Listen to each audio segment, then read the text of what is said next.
afternoon, Michael Malice here, and let that be your welcome for the next hour. We are doing a special episode this week, going away from our back and forths with Dave Smith. We're only doing Dave's. We have with us Dave Rubin, whose book, Don't Burn This Book, comes out today. And I have read it, and I have all the notes in the back. We have a lot to ask about this. One of the things that I really liked about this book was when you were talking about personal anecdotes that happened to you. Because the political stuff that you cover at length as well is stuff that I'm more familiar with, but getting to know you more as a person was very interesting. And you start out, this was amazing to me, page 4, you start out with your coming out story. Can you tell us that? I will tell you the coming out story, but first, Malice, I feel it's incumbent upon me because you've been on my show many times, and you always dress the part. You've dressed like Tulsi Gabbard. You've dressed like Willy Wonka. Yes. You've done some amazing things.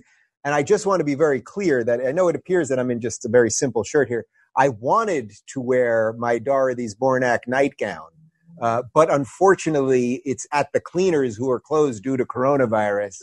And they have all my shoulder pads, too. So I was left with nothing but this simple Eddie Bauer or whatever this is shirt. So you'll have to. I'll give you more credit. All my underwear used to be gingham, which is that fabric, because it's my favorite. Because it reminds me of spring and it makes me happy. So it's still fitting. But I do want to hear this coming out story. I was surprised that. And why did you open with something that I feel a lot of conservatives might have been uncomfortable with? Yeah, it's a great question. You know, in terms of that, just the technical part of opening something that might immediately scare a certain set of people, or at least the certain set of people that are kind of new to me, that have newly embraced me after, I was with the lefties and now the lefties hate me and now the scary conservatives happen to like me. I did think about it. Could I start the book this way? This is a very technical answer, and then I'll tell you more about the story. This is the first book that I've ever written. And as you know, as a guy that's written a couple books, things move around a lot. Sure. So actually what you now see in the final copy, and I've got a signed, you have the galley over there, but I've got a signed actual book for you, the hardcover. What is now chapter 1 in the book originally was not chapter 1. Okay. And it was after a lot of back and forth with my editor. One of the things that I'm most proud of actually for a first time author is that we had very little editing per se in terms of content. And it was more about just moving things around to help build the narrative. So I can't take all the credit that I immediately slam them with the gay thing, let's say, right up top. But in terms of the story, well, I've always felt, and especially in the last few years, as our political system and the way we talk to each other and everything has gotten so crazy, that there is a new closet now. People only think of the closet, meaning you're closeted about your sexuality. But I really believe you can be closeted about any private thought that you're not sharing with people. I think you can be closeted about. And the danger, of course, of that is that in the closet, there's only room for one. And it's a pretty lonely, depressing place. And when you're in the closet, one of the worst things that happens is that, for us as human creatures, and, we talk about social distancing now, but for us to be social as humans are supposed to be, you need to be able to say what you think and express your feelings against someone else so that you can sort of map reality back, right? Like, so when I've had great political conversations with you and, you're going off into deep libertarian stuff, and it's like, even though I don't prescribe to all of that, say today, I always love playing out that adventure. And that really is what I think being a human is about, because you can't do it alone. You can't do it with just a solitary experience of your mind, And I think what's happened now is that there are so many people, and I mean good people, not crazy racists and bigots and all the buzzwords. I mean simple people, live and let live. I want to keep what I earn, get out of my life, I'll stay out of your life people, that are afraid of saying very simple things like I'm for low taxes, I'm for states' rights, I'm for the Second Amendment. I mean, basically anything that is out of the woke culture of the day. And I think the second that you go from woke to awake, which is very much sort of what put me on the map. I was one of the wokesters, let's say. I was on the Young Turks, far left progressive network. And then I went to awake. And what I would say awake is sort of, like a Michael Malice red pill kind of thing, where you suddenly realize that the cathedral and all of the media enterprise and the cultural enterprise and the education enterprise and our political establishment and all of it has left us mostly with a factory setting that basically says Democrat good, Republican bad, conservative evil, liberal nice, conservatives like war, Democrats like peace, like all of these like crazy things that sort of just through osmosis, they I would say equal our starting point in politics. And most people really have to break that. I think you've been one of the best people in terms of from another angle that's not purely political, but more cultural and insidious and with humor and everything else. You've been one of the guys that I quote all the time now because you, I think, hit that in a really unique way. And I think that's part of all of it. We have to hit it purely at the idea level. We have to hit it at the cultural level. We have to hit it at whatever level we can all get to. So I do liken my coming out sexually, which I did not come out until I was 25 years old. And people can't believe this, but it was literally on September 11th, 2001 at about 12:30 a.m. So just about 7 hours before the first plane hit. And I was in New York City doing stand-up at the time. And I told my friend Mike Singer, who was a openly gay comic. I hate that phrase, openly gay, but he was an openly gay comic. And I'm sure you've been many, many times to exactly where we were standing, right in front of the shuttle train in the Times Square subway station that only goes from Times Square to Grand Central and back and forth. And we were standing right in front of that platform, that first platform there. And I told him, and I thought I had released this, evil secret about myself and what was all this shit basically that was wrong with me and everything else. And he didn't really realize what a monumental moment was for me. So he kind of hugged me and he was like, all right, well, it's all good. We'll go to a gay bar. I'll see you tomorrow. And then I woke up 7 hours later and I got a call from my dad who worked in Manhattan and he could see the towers from his office. And he saw that the first plane had hit. The second one was about to hit. And I kid you not, Michael, I honestly thought it had something to do with me. I thought I had, and that's the danger of the closet. You can't even figure out what reality is when you hold something in for so long. So I know it sounds crazy, but it really was true. I thought I had released this horrific thing into the universe, this horrific secret, and the universe struck back. And that's how I liken it to politics, because people are afraid basically to say, I'm a libertarian, I'm a conservative, I'm something different than a progressive. They think the world will attack them. And in their case, they're actually true, and that's why they're actually correct, and that's why I wrote the book. So one of the things you and your audiences and I are familiar with are things you talk about, like let's find old tweets, let's get someone fired. But let's talk about it from the other perspective. I'm not trying to make this book out to be some kind of pornographic thing. It's not at all. But you are far comfortable discussing, you had time when you lost your sex drive. There was a whole situation that we're going to get into later. And you, at a later point in the book, say, if you're gay, no one's going to care, come out. If you're all these other things. Do you think, though, among conservatives, has it been your experience that if they see two men kissing or holding hands, that they are genuinely comfortable as opposed to like viscerally? Because my understanding is it's always more like we support it in theory, but when you see it's like these two men are actually having sex, it's like, whoa, I didn't sign up for this. Yeah, so it's a great question. And I would say actually the answer isn't that different than what would happen really with liberals. And now in this case, I'm not talking about sort of like the far left, queer, intersectional, whatever, who would embrace anyone kissing a donkey and, you can do whatever you want. The average liberal, I don't think, the average college educated liberal, I don't think is that comfortable with two men kissing either. Like if the average liberal saw Anderson Cooper kissing his boyfriend, I think would have a visceral reaction to that too. But to directly answer your question, yes, I do think the average conservative would not be that thrilled if they saw me kissing my husband or walking down the street holding hands or something. But by the way, we do those things at home, not walking down the street. And I don't like really when I see straight people just making out in front of Shake Shack or something either. But I don't think that really is the issue. I actually don't mind that. I'm not, as a human being, I don't feel that it is my duty nor responsibility nor anything I'm interested in at any level to impose my lifestyle on anyone else. All I have ever wanted is equal rights. That's it. So what's so interesting about the conservatives is I suspect you're probably right. If I was making out with my husband and Dennis Prager or Ben Shapiro or Glenn Beck walked by, they might think something a little more odd about it than, say, a straight couple making out. That being said, none of them are coming for my rights. And more importantly, Dennis Prager and his wife have been here for dinner. Glenn has been here for dinner. These people, whether they, from a religious perspective, agree with my lifestyle or not, have made the choice to not make it part of their legislative agenda. And as people that live in a secular society, which we do, that's all I can really ask. I don't have to have them showing up at pride parades. I don't particularly like pride parades. So I know what you're saying, that there might still be this like underneath thing that maybe isn't so great.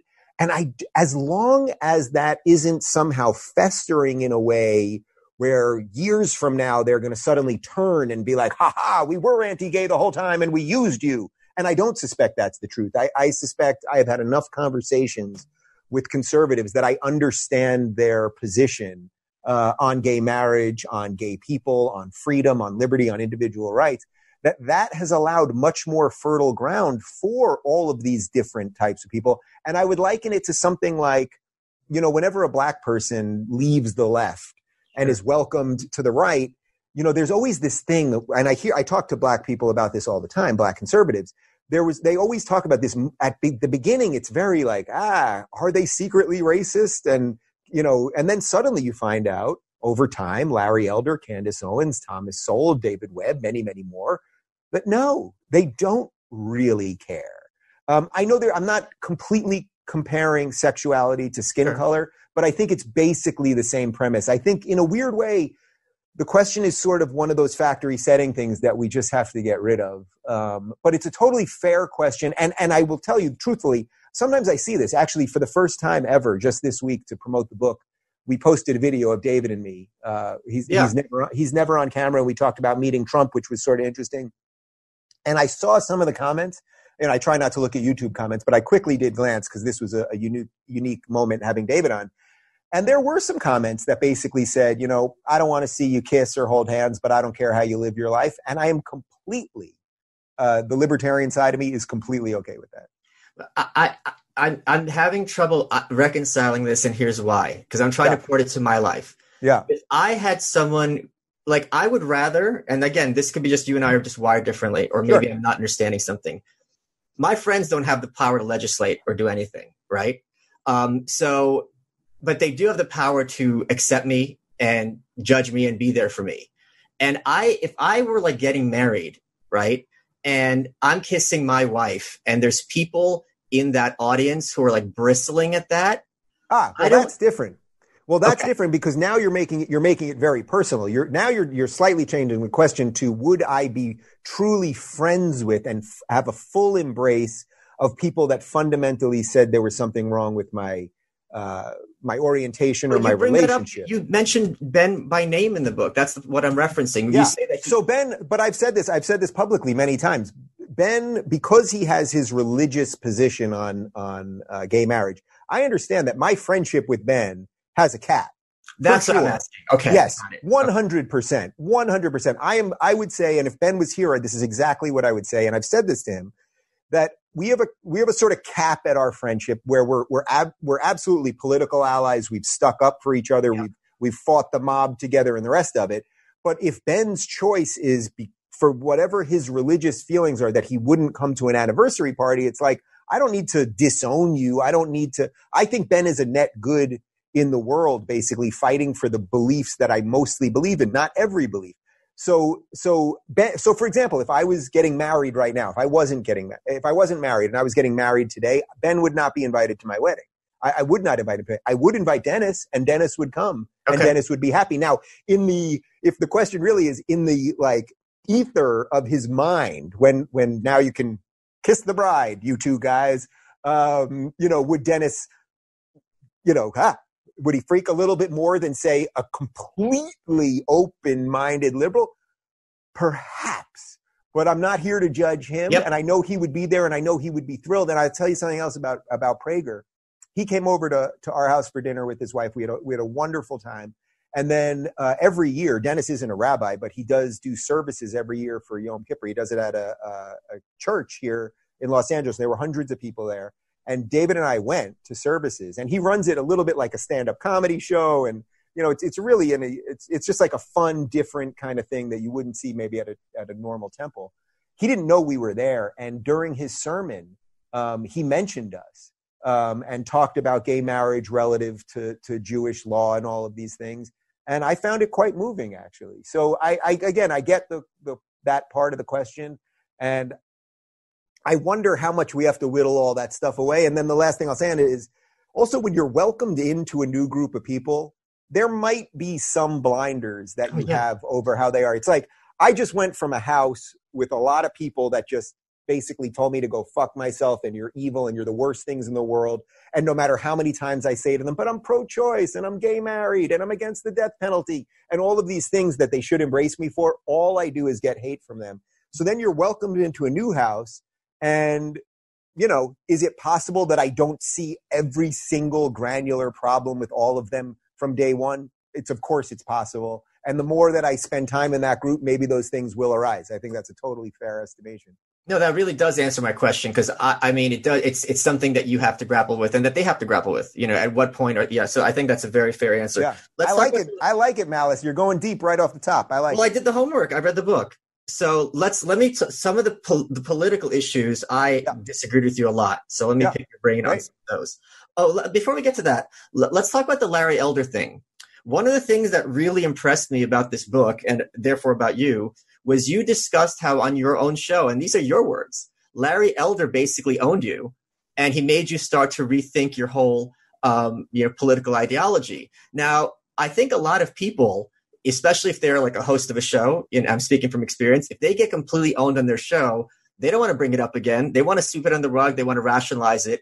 And you are harder on yourself than I think most people would be in that situation. Like, how did you come to perceive this as it's a good thing that this guy clowned me on my own show?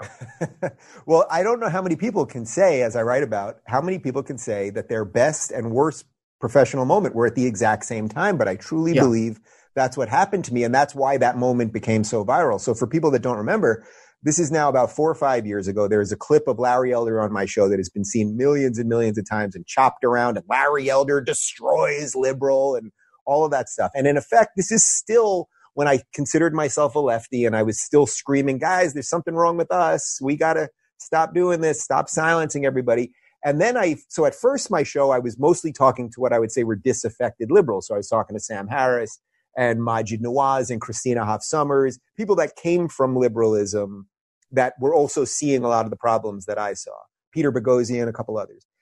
Then from there, I started shifting into new waters and I started talking to conservatives. And Larry Elder was one of the first conservatives that I had on.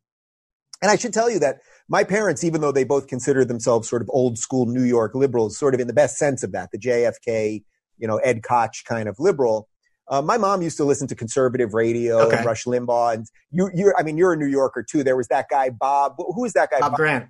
Bob Grant. And all he would do is have people call him and he'd scream at them. And I would always say, Mom, why are you listening to this? But we could never turn it off. It was like, so I was used to some conservative thought. It's not that this thing had no bearing whatsoever on me, but I had Shapiro on, I had Prager on, and then I had Elder on. And I did what some of us have begun to call the factory settings thing, which was I just threw out some phrases that were true by their own, they were self-evidently true, in effect. There's systemic racism. All of these things, that police kill more black people, like a whole series of things that it wasn't that I had researched them properly or known about them properly. Everyone knows this. It was just like, yep, it is because that's what everybody says. Yep. So take that. And Elder, who has been a lifelong conservative, he happens to be a black man. And he's been fighting this position for decades now. And, Thomas Sowell fought it before him. Candace Owens is fighting it now. I mean, there's a plethora of black conservatives that have been fighting it. He just bludgeoned me with facts and he beat me. And there's a moment you can see my face. I mean, you can see it all happening live. And when we walked into the control room, we were at Aura TV at the time, which was Larry King's digital network. It was before I was independent. And I had a bunch of producers and directors. And immediately I walked into the control room. And they said, we'll cut that. No problem. We'll cut it, because we weren't live on YouTube. They said, we'll cut that. And my initial reaction was like, no, like it was real. And if I'm truly an interviewer, if I am worth anything that I purport to be, we got to leave that thing in. And I will tell you this. I mean, when the videos came out and I was just getting like, oh man, Dave Rubin gets destroyed and all that. Like, nobody likes to see it. But then quickly I started looking at the comments, and a lot of people were like, holy cow, I have never seen a liberal rethink their position in real time. And I view that as a wake-up moment for me, because then it allowed me to start researching other things. And I read some of Thomas Sowell's books, and I started talking to more of these people. And I guess to really answer your question, I don't know exactly where that comes from. I think maybe from doing years of stand-up. I'm used to being heckled. I don't mind taking the hit. I don't mind, a certain level of, I guess, embarrassment or something like that. But yeah, it was my best and worst moment at the exact same time. Hey guys, Michael Malice here. I want to tell you about my favorite underwear, Sheath Underwear. If you go to sheathunderwear.com, use code Malice20, you get 20% off, SHEATH. Why do I love Sheath? Okay. They brought it down to the studio, and it has one pouch for a certain part of your anatomy and another pouch for the longer part of your anatomy, and it keeps them separated. I'm like, all right, what is this? And now I tried them, and I absolutely love them. They're super, super comfy, and they're a little bit subversive. They also have a line for women, too. I don't know what's going on over there for you ladies. That's your department. If you don't love them, 100% money back guarantee. If you go to sheathunderwear.com, use code Malice20, you can get inside my pants for 20% off your order. They got started on Kickstarter just like I do. As they put it, it's an inverted kangaroo pouch for your Joey that keeps your junk from sticking to your legs. Really great stuff, and I'm proud to be a satisfied customer. So you get a lot of heat, which I think is just really, you're a pretty amiable guy, but the way you're described online in some of these articles is just really extremely vituperative. So let me just ask you, the one criticism you get the most is you're a softball interviewer, you never push back on these people, and you have the most horrific people saying the most horrific things, and you sit there and smile and nod, and what this is doing is validating to America these despicable ideologies. That's what they say all the time. Yeah. There's so much there. Well, first off, this only happens to people that are thought of on the right. If you're on the left, you could sit with literally anybody. Linda Sarsour, who I think is a vile, truly anti-Semitic creature. I don't use that term lightly. You can sit with Louis Farrakhan. I mean, MSNBC hosts do all of these things, and MSNBC has Al Sharpton on air. I mean, on the left, there's no rules. You can do whatever you want. You can associate with everybody, and if anything, you'll be lauded for it. On the right, though, because the whole prism is existing in a space that is through the left's prism, on the right, you have to have very serious rules, and those rules must never be moved. But what happens is, the more you keep pushing people out, well, then it just keeps moving. So then it's, and let's remember this. You remember the actor and director Mark Duplass when he tweeted something to the effect of, Ben Shapiro's not the devil. I mean, that's really all he was saying. And he got absolutely destroyed and had to issue an apology and, of course, delete the tweet. Now, Ben Shapiro, you may like Ben or not like Ben, but the guy's given you basically Reagan conservatism that, 20 years ago was the most mainstream thought out there, right? So for some reason on the right must have these forced, fixed boundaries that the left should never have. And by the way, this is, and I know you know this, but this is Trump's greatest gift. Trump is just like, I will not play by these rules. You people are liars and frauds and hypocrites, and maybe I'm no better, but I'm just not playing by your rules. I'm going to destroy the whole thing, which I now view that tactic as quite brilliant, putting aside what you may or may not think about Trump, which I'm happy to get into if you want to as well. As far as my style, it's interesting because people will say I just let these people say all these things, except I've had Ben Shapiro in my house telling me he's against gay marriage, and I've debated that with him. And we've debated abortion several times, and I've done it with Lila Rose. I've debated God and morality with Dennis Prager. I've talked about being that Dennis Prager is for the death penalty, and I'm against it. When I had Marianne Williamson in here, I stopped in the middle of the interview, and I said, Marianne, I just have to stop you to say that, to be clear, we view the world very differently. You're a collectivist, and I'm an individualist. But the reason I did it that way, as opposed to fighting her on any point, that's not the show I want to do. That's not an interview show to me. That's just for me to sit here and pontificate and show everyone how brilliant I am. I genuinely want to hear her thoughts. And as she went on to this whole thing about white people have to apologize for slavery, and she did this crazy thing where you saw that video where the white people have to go and touch the black person at this church and apologize. Like, it was seriously, seemingly, and crazy to me. I didn't want to lambast her for that. But what I did was I paused to say, just fundamentally, we see the world in a different place.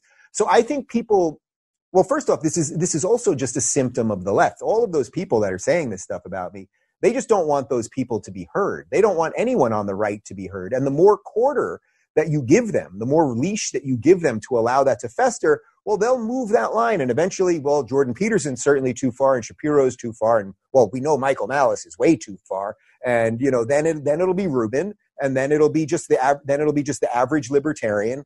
And, so they're ever closing what the acceptable narrative is. So I don't, the funny thing is, and I say this all the time, I don't mind legit criticism. I actually welcome it. And I welcome every hard question that you'll ask me, truly. And none of it would change my feelings about you. If anything, I would have more respect for you. So being cordial to people, if the greatest criticism of me is that I'm cordial to people and I listen to them share their thoughts in a time when everyone else is trying to destroy each other, I'll take it.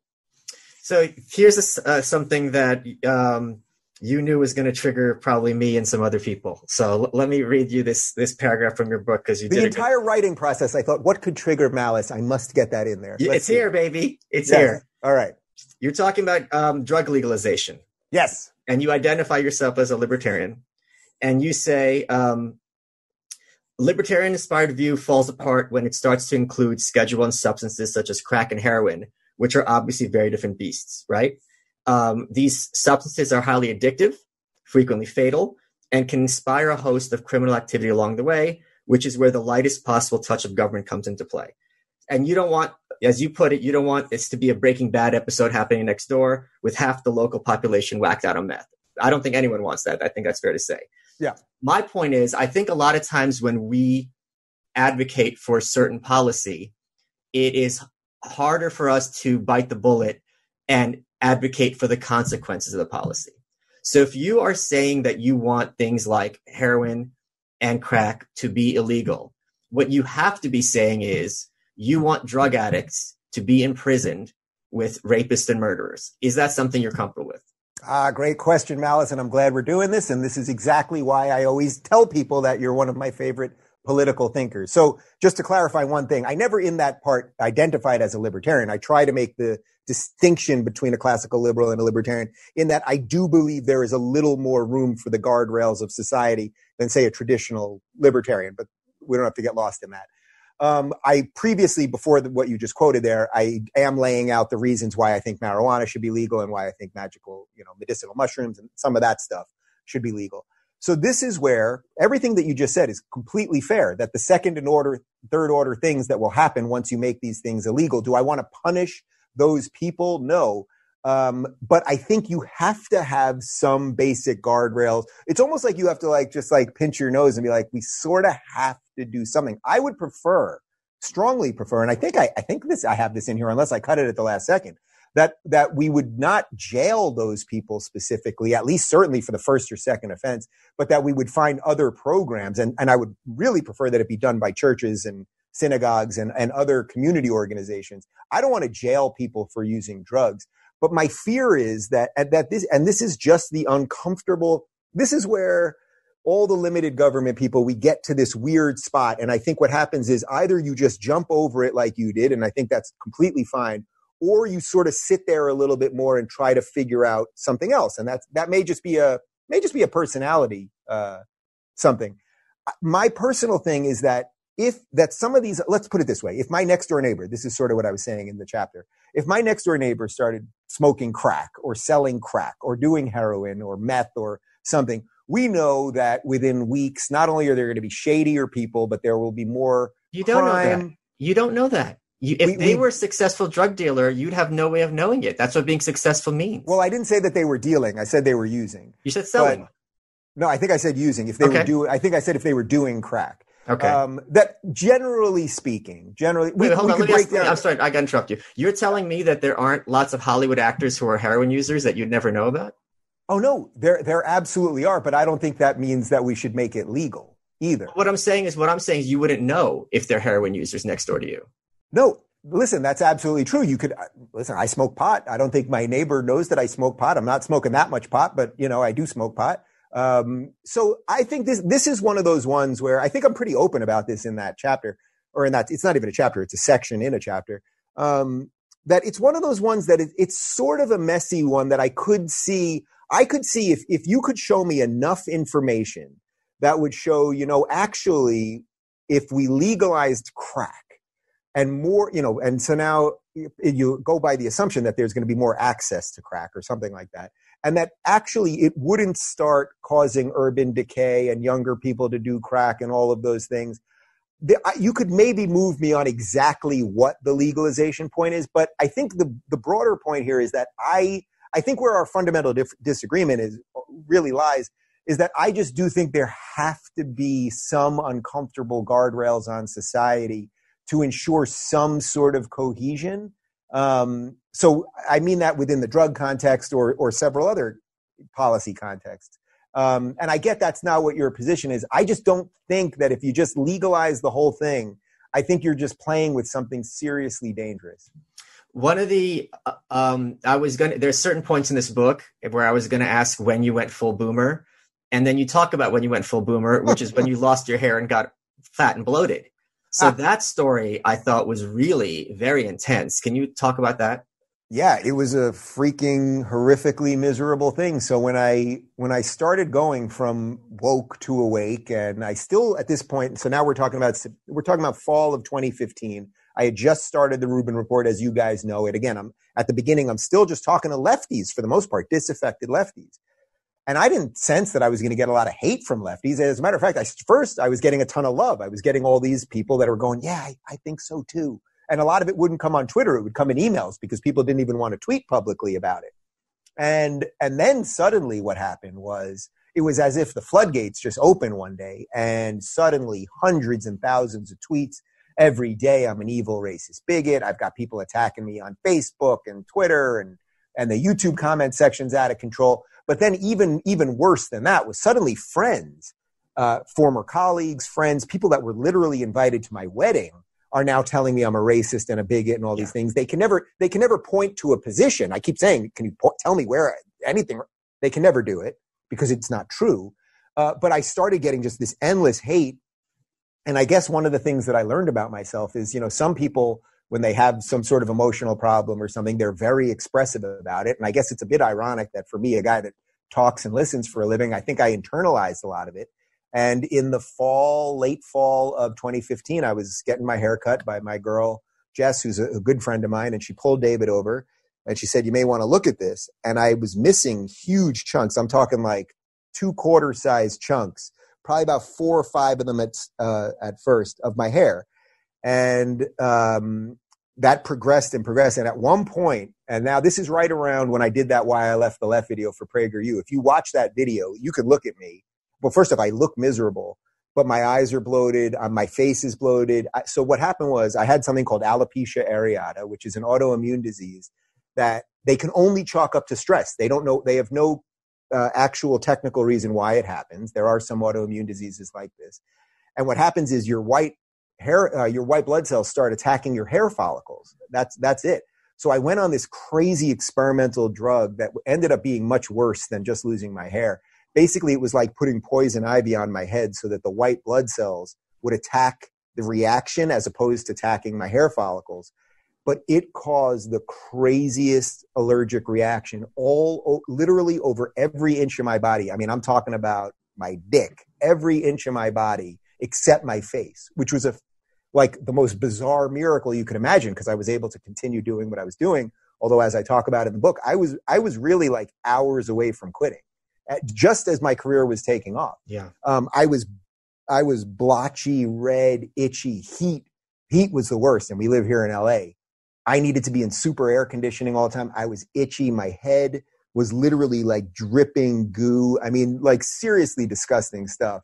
And it was a physical reaction to the hate that now is commonplace for me. I mean, and I can't show you the second, but I still have a couple tiny little spots. So I usually keep my hair a little bit longer. It's getting a lot better. But you know what I do for my hair now? I do PRP. Do you know about this? This platelet-rich plasma. This is where they take the vampire facial that they've talked about, like Kim Kardashian does it. This is where they take your own blood, they spin it in a centrifuge, Okay. and then they inject your own blood back, your plasma back into you.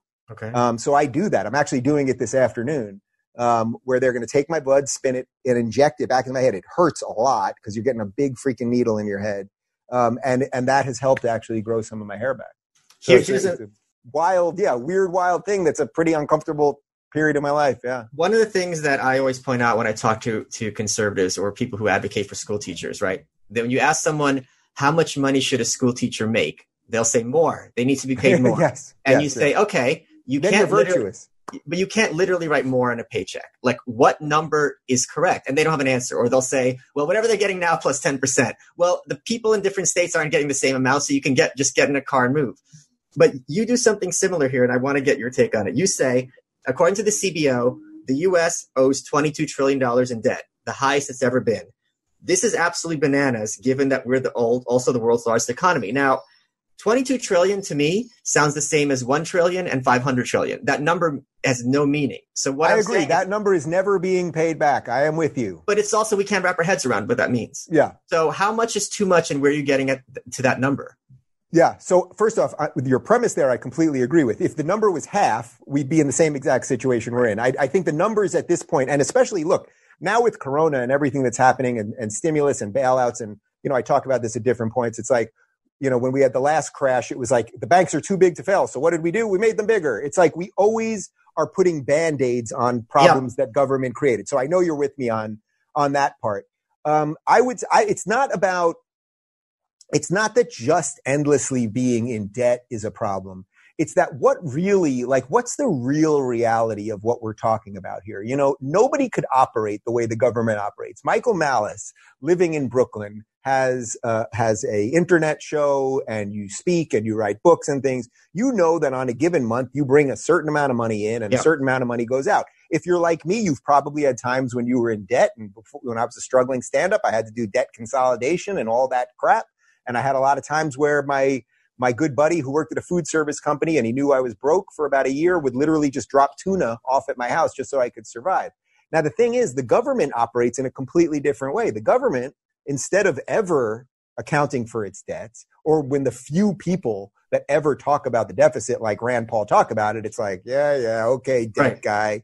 What the government does, as you know, is when all of these offices get budgets, they always have to spend the entire budget. Otherwise, they know their budget is going to be cut. So you create this freaking insane spending monster. And then you have all these people generally on the left who think that it's a tax problem when it's actually a spending problem. So if you were to say to me, and I think you'll be pretty amenable to this, if you said to me, we're going to cut 25% of the government tomorrow, I am with you. I am absolutely with you. And I would cut way more in taxes. And I lay out a pretty I guess it's sort of mainstream libertarian thought, but pretty radical mainstream thought on taxes.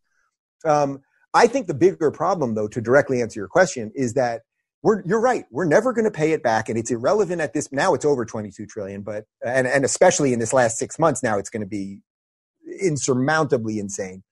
But what we're really being left with, I think, and it's the uncomfortable thing that nobody really wants to talk about, is when China calls to get some of the payments back, we got one option. Let's look at I'm watching The Sopranos right now. I'm rewatching it. And that's sort of the situation we're in. Like, when the guy calls for the money, if you don't have it, you got to kill that guy, basically. And I think that is what I'm more worried about. So it's not that I think it matters per se whether we're in 22 trillion, whether that's the magical, oh my God, we're at 22. That's not it. It's that what we have created here now through decades is a problem that leaves us only one solution. There is no other solution ultimately probably than war. And that is that's a scary, I think, an undeniable reality. Like, we couldn't do it. Let's say even if Rand Paul was cloned and took over the entire US government, we still can't pay that back. Right. Even if we slashed the government to 5% of its operating budget, but we still don't have money. So that's just like a really uncomfortable thing that I think we have to grapple with, but it's not about the numbers specifically. Were you like me? Did you grow up with wrestling, with WWF? Oh, yeah. Jake the Snake Roberts was my hero, man. That's why I'm calm, cool, and collected, because of Damien. So there's a paragraph in here. When first time I read it, I was triggered. And then I read it again as a WWF heel. and then I got it. So let's see how I'm supposed to read it. Chapter 7. Yes. All right. I'm going to have a mic. Allow me to open this chapter with a statement that's wildly controversial and gulag-worthy hate speech. America's the greatest country in the history of the world. Woo! If you're triggered by this, stop reading. And I'm just imagining going, you tell those urban liberals in Brooklyn that we're not taking anymore. But you go on, and one of the things do you think that kind of statement is actually inflammatory for the left, or are you playing that up for effect?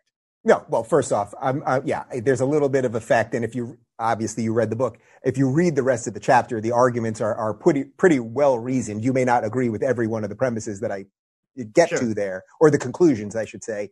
But yes, part of what I was really trying to do with this book, you got to remember, I was on tour with Jordan Peterson, and through that, this is a guy who wrote Maps of Meaning, which is like the densest. I won't even pretend that I've read it, but I did flip through it once. I mean, this is some seriously dense, massive, massive, big idea stuff. And then 12 Rules, which I have read several times.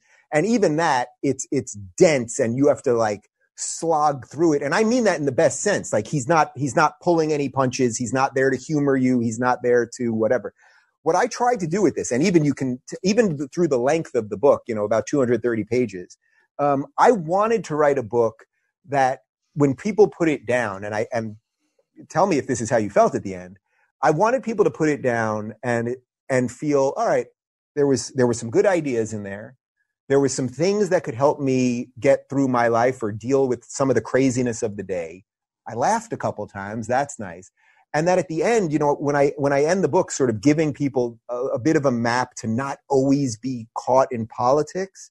And again, I've told you this many times. I mean, this is why I like what you do, because what I find right now, especially in the coronavirus world, the people that are the absolute worst and most irrelevant are the people that can only view the world through that political lens. Yeah. If you right now, in a time of a massive pandemic, when we're trapped in our houses and should be rethinking, do you want to live in Brooklyn where there's such big density of population and you don't have a backyard? And, all of these different things do you like commuting to work? Do you not? Do you like the woman you're living in the house with, or the man? Do you even like your kids anymore? Should you have a garden? Like the gajillion, are the systems collapsing, and are you going to have to grow your own food? All of this stuff. If all of this is happening right now, and we don't even know if the old world is ever going to return, and you're arguing all day long about the partisan bickering over the Republicans did this in the bill and the Democrats put that pork in, man, you're a dinosaur now. And I don't think you realize it. And I've tried to hint this to some of my people, to some of the people that I generally like and that have been on this show. And I don't know that the hints are getting there. But I think the people that are hitting this from a more cultural perspective, the people that are hitting this with a little bit of humor and everything else, I think they're making sense. So that's why I put that at the top of the chapter. Of course, it's over the top. Of course, it's a little bit of kayfabe and it's a little bit of, throwing meat. But this is where, as you said before, I scared the Republicans or the conservatives right up top with some gay stuff. The abortion chapter, I mean, that's the rail for them. And I I defend a pro-choice position.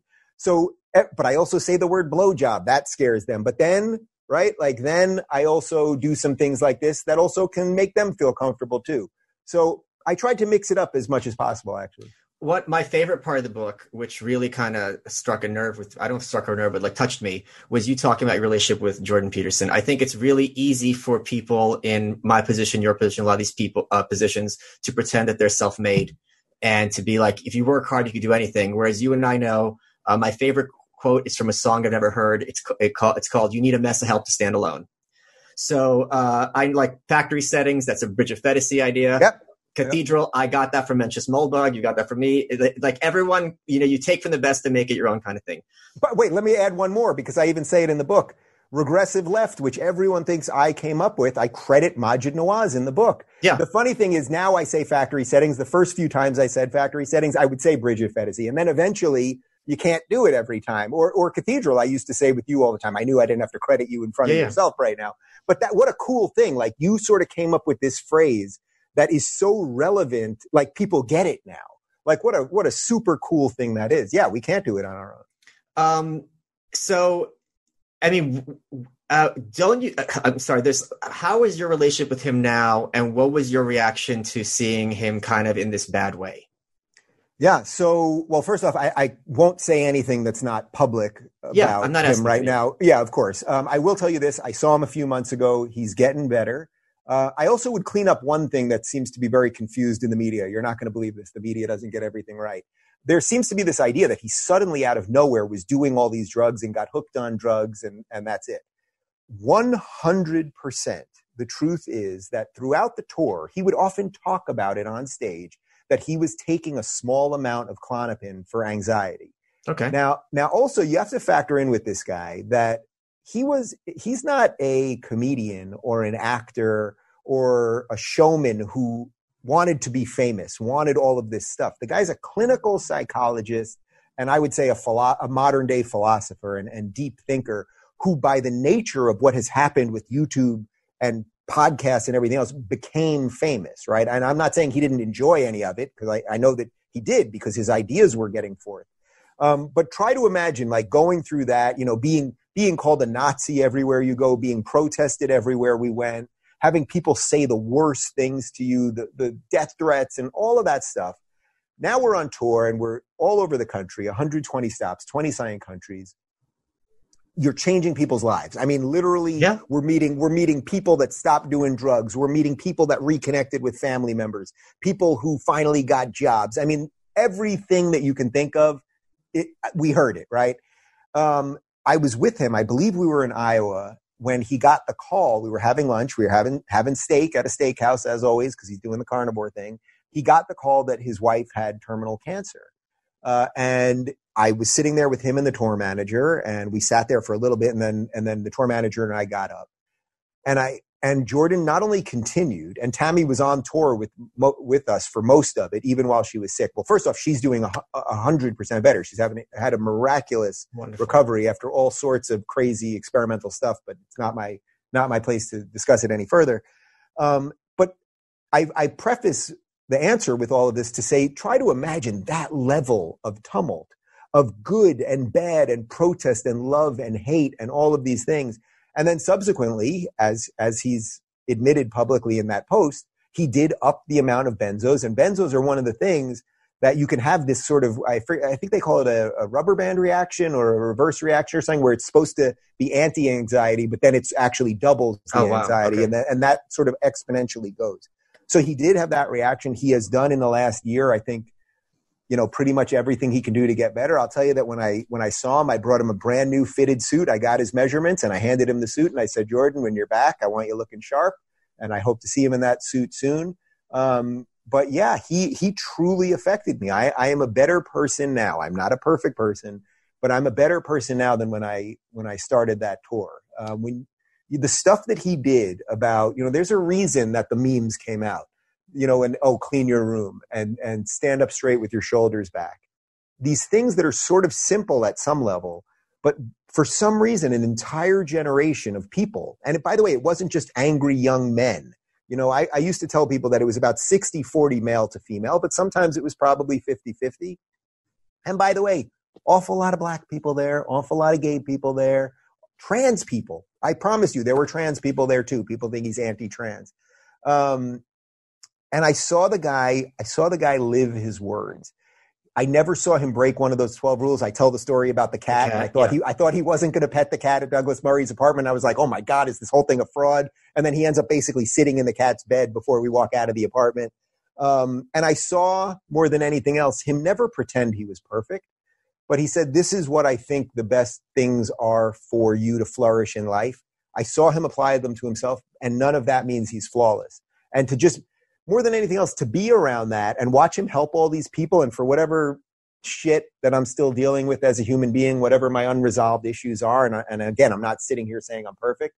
I thought, man, if I can't deal with them more head on in the midst of this, being around this, like that literally millions of people would kill or pray to be where I'm at every night, sitting 15 feet away from him behind that curtain, and I get to hear this every night. If I can't do a little bit better, then what am I? And I really took that to heart, and it changed me, truly. You talk about in this book, and you just mentioned earlier in this interview that sometimes you smoke weed. Do you think there should? I'm going to frame it from my perspective, so you don't think I'm kind of setting up anything. I think there needs to be more room on the right and conservative circles to regard. I think it's a historical anomaly that alcohol is our drug of choice, and I'd rather dad come home from work stoned than dad come home from work drunk. I'd rather someone be driving stoned than driving drunk. I mean, and because something is like accepted and legal, like that is, hey, it's okay to binge drink. And then at the same time, we're told binge drinking is a problem. Whereas like, I'm not saying people should be potheads, but I'm saying, again, if there's trade-offs, there's certainly the case to easily be made for weed. Do you think that, were you worried about discussing the like recreational drug use in this book would cause blowback among your audience? No, because again, well, first off, it's what I believe. So if I'm going to write a book, I may as well make it about what I believe, right? That's number one. You know that. But number two, I would say it's similar. It's a very similar question to what you were asking me before about the visceral thing about, related to kissing my husband. Are there some things that are going to piss off what we could call maybe my new audience? Yes. I can tell you this when my new conservative friends, I don't have to call out names, but some of them I'll say, you've never smoked weed? Like, you want to just get stoned? Like, and by the way, I'm not trying to sell weed on anybody. Right. I don't sell weed. You can get weed wherever you want, but I'm not even trying to tell anyone it's good. Look, I had years, I talk about it in the closeted part, where I was a legit pothead. I mean, like stuck on the couch, right, watching porn all day, pothead. Like I was that. I'm not proud of it, but I'm not, it was what it was, and I'm out of it. But the funny thing about weed is that George Carlin did a great bit on weed. He's like, weed is the only drug that you can do all the time. And then one day you're like, I think I'm done with this. Like weed, there's something about what weed generally does to your mental state. People like to smoke weed because they like to think or whatever. And then at some point, I think what happens is you get to that end thought, whatever that is in your life. And then you might go, I don't really need it. So when I say I smoke weed, I have never smoked weed during the day, ever. It's been years and years. When I say I smoke weed, I take one puff of an indica, which indicas knock you out. You don't get a mental high. You get more of a physical high. And I literally watch the same things I watched in 1989. I watched The Simpsons. I watched The Golden Girls, and I watched Seinfeld. And that's it. That's truly the extent of my weed smoking. And by the way, I'm not judging people. Look, I have a lot of comedian friends that love sativas because that's what you smoke and it gets you energized and going and blah, blah, blah. That's fine too. Again, this all would come down to individual choice. But the heart of your question is, am I afraid of scaring some of those people? And look, I suppose would some of my truly like more on the right conservative people not be happy about some of that stuff? I suspect they would be. But I also suspect they're open-minded enough to know this guy probably should live in the same society as me. What was your favorite part of writing this book? The discipline. Yeah. Truly. And I had no idea that would have been the answer. Actually, if you would have told me that before, I'd say you're crazy.